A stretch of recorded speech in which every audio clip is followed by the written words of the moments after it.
ये लोकतरियम अविश्य विभर्ति अवय ईश्वर। हाँ, यहाँ ऐसा करा दो। उत्तम पुरुष है तू अन्य परमात्मा इति उदाहरते, यानी ऊपर ये लोकतरियम अविश्य विभर्ति अवय ईश्वर है। अवय माने अविनाशी, ईश्वर माने प्रभु। इसका अर्थ है उत्तम, उत्तम माने सर्वश्रेष्ठ, उत्तम माने उत्तम, पुरुष माने प्रभु, तो अन्य।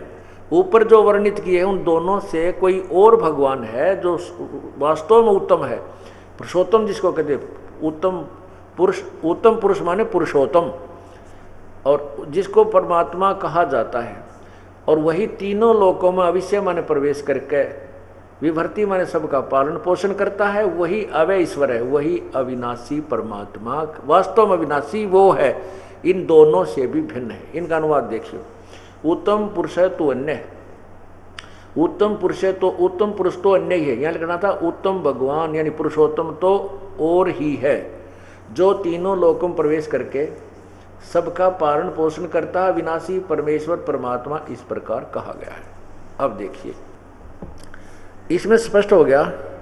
गीता ज्ञानदाता कहता है कि मेरे से कोई और परमात्मा है जिसको पुरुषोत्तम कहा जा सकता है, मैं पुरुषोत्तम नहीं हूँ। मुझे तो लोक वेद के आधार पर पुरुषोत्तम कहते हैं, क्योंकि जिनको ज्ञान, लोक वेद माने एक अक्षेत्रीय ज्ञान होता है जिसे दंत कथा कहते हैं, सुने सुनाए ज्ञान को लोक वेद कहते हैं। परमात्मा भी बताते हैं, अपने ऊपर उदाहरण आप ही देकर कहते हैं, पीछे लग गया जाऊं था मैं लोक वेद के साथ, रस्ते में सतगुरु मिले है दीपक दीना हाथ। कहते मैं भी, यानी हमारे जैसे अनजानों को परमात्मा अपने आप उदाहरण ढाल कर कहते हैं कि मैं तो लोक वेद के आधार पर इन ब्रह्मा विष्णु महेश को ही सुप्रीम पावर, इनको अजन्मा अजर अमर सर्वशक्तिमान सबके मालिक मानकर भक्ति लग रहा था। लेकिन इन्हीं के इतिहास में लिखा है कि ये तो नासवान हैं, और इनके पिता जो ब्रह्म हैं, इनकी माता दुर्गा है, वो ब्रह्म कह रहा है कि मैं भी क्षर हूँ, नासवान हूँ, मेरी भी जन्म मृत्यु होती है, मैं भी अजर अमर नहीं हूँ। वो अजर अमर अविनाशी तो कोई अन्य प्रभु है जिसको परम अक्षर ब्रह्म कहते हैं। तो परमात्मा कहते हैं कि लोक वेद के साथ मैं पीछे लग गया जाऊँ था, मैं लोक वेद के साथ सुने सुनाए ज्ञान के आधार पर दंत कथाओं पर ही मैं भक्ति इन्हीं भगवानों पर की कर रहा था, जो नहीं करनी चाहिए थी, जिनसे मोक्ष नहीं हो सकता। और फिर सतगुरु मिल गए इस भक्ति मार्ग में, रास्ते में, इस भक्ति के सफ़र में करते करते जो पुण्यात्मा साधना कर रहे हैं, कोई कहीं दोग लगा रहा है, कोई कुछ कर रहा है, वो परमात्मा की टो में है, तो उन्हीं को मालिक मिलता है, क्योंकि वो कहीं घूमते फिरते सतगुरु के पास पहुंच जाते हैं। सतगुरु का अर्थ होता है जो तत्वदर्शी संत, यानी सच्चे ज्ञान से परिचित हो, वास्तव में वो सतगुरु है, अन्य सतगुरु नहीं है, बेशक फीत लगाए रहे। परमात्मा भी कहते हैं कि भाई मेले ठेले जाइए, मेले बड़ा मिलाप, और पत्थर पानी पूजते कोई साधु संत मिल जाते।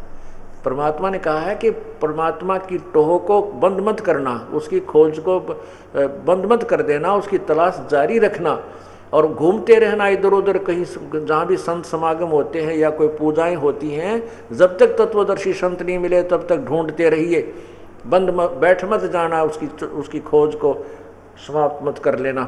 तो कहते पत्थर पानी पूजते हैं कोई साधु संत मिल जाए, यानी परमात्मा की चाह में इधर उधर भटक रहे हो, कोई सत्संग सुन रहे हो, कहीं संत की तलाश में सत्संग सुनते हो, कहीं पर मेला भर रहा है भक्ति के मार्ग के लिए, वहाँ पहुँच जाते। कहते जाते रहिए, मेले ठेले जाइए, मेले बड़ा मिलाप, पत्थर पानी पूजते कोई साधु संत मिल जाते।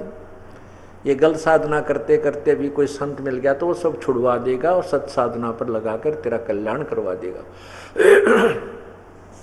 तो यही गीता जी में, और यही परमात्मा कह रहे हैं कि मैं पीछे लग गया जाऊं था लोक वेद के साथ, और रास्ते में सतगुरु मिले, तत्वदर्शी संत मिल गए इस भक्ति के सफर में, भक्ति के मार्ग में। उन्होंने मुझे तत्व ज्ञान रूपी दीपक दे दिया, अब मैं उसकी रोशनी में चल रहा हूँ, तत्व ज्ञान के आधार पर साधना कर रहा हूँ, आन उपासना नहीं करता, अनन्य बन से भक्ति करता हूँ, मैं व्यभिचारिणी भक्ति नहीं कर रहा। गीता जी में लिखा कि उस परमात्मा की प्राप्ति तो अव्यभिचारिणी भक्ति से ही होगी। यहाँ बताया कि मुझे तो लोक, गीता ज्ञान दाता भगवान कह रहा है कि मुझे तो लोक वेद के आधार पर दुनिया पुरुषोत्तम मानती है। जो 15वें अध्याय के 18वें श्लोक में कहा कि मैं तो लोक वेद के कारण वो पुरुषोत्तम प्रसिद्ध हूँ, वास्तव में पुरुषोत्तम तो कोई और है। इसलिए जो अनुवादकर्ताओं ने अनुवाद किए वो गलत कर दिए, क्योंकि उनको तत्व ज्ञान नहीं था। उन्होंने गीता ज्ञानदाता को सर्वोच्च मानकर, सर्वोच्च शक्ति मानकर उसी पर गीता जी के अनुवाद को ढाल दिया। अब देखिए 7वें अध्याय का 18वां श्लोक, जिसमें इन्होंने उत्तम को अनुत्तम को उत्तम किया है। ये देखिएगा, वही पवित्र गीता जी,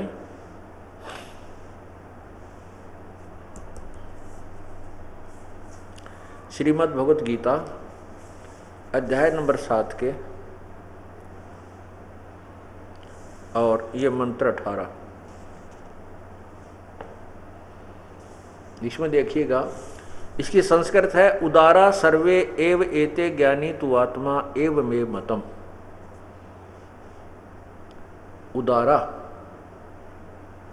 उदारा सर्वे एव एते ज्ञानी तु आत्मा एव मे मतम आस्थित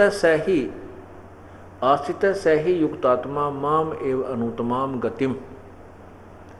ये अनुत्तमाम शब्द लिखा है, ये अनुत्तमाम शब्द लिखा स्पष्ट, अनुत्तमाम गतिम, माम एव अनुत्तमाम गतिम, मेरी ही मुझ में, इस अनुत्तमाम गति के आधार से मुझ में, मेरे वाली अनुत्तम गति में ही आस्थित है, आश्रित हैं। इसी में ये भक्ति करने वाली आत्माएं मेरे वाली अनुत्तम साधना में ही ये आस्थित हैं, आश्रित हैं। यहाँ देखना, इन्होंने गलत अनुवाद कर दिया। कैसे कर दिया? ये सभी उद्धार हैं, जबकि यहाँ स्पष्ट लिखा है कि उद्धारा सर्वे एव ते ज्ञानी तु आत्मा। इसका अर्थ ये सभी ज्ञानी आत्मा है तो उदार, तो माने परंतु ये सभी आत्मा मेरे विचार से सभी मेरे वाली अनुत्तम गति में ही आश्रित है। इसका ये अर्थ होना सीधा सा, लेकिन इन्होंने घुमाने के लिए क्या लिखा है, ये सभी आत्मा उदार हैं परंतु ज्ञानी तो साक्षात मेरा स्वरूप है। नहीं, ये यहाँ सीधा सा अर्थ बनाया कि उदारा सर्वे एवते ज्ञानी तो आत्मा।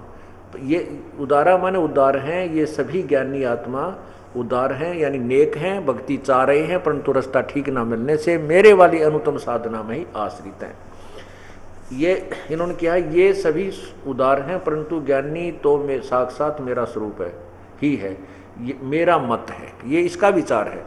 क्योंकि वह मदगत मन बुद्धि वाला ज्ञानी आत्मा अनुत्तमाम, ज्ञानी भक्त अनुत्तमाम अति उत्तम गति स्वरूप मुझ में ही अच्छी प्रकार स्थित है। देखो, अनुत्तम माने अति उत्तम कर दिया, गुड का, बैड का अर्थ गुड कर दिया, ये गलत कर दिया। इसी प्रकार इन्होंने 7वें अध्याय के ही 24वें श्लोक में अनुत्तम का अर्थ, ये देखो, ये अध्याय 7 है, अध्याय 7 और मंत्र 24 ये रहा। इसमें लिखा है अव्यक्तम व्यक्तिम आपनम मन्यते माम अबुधे।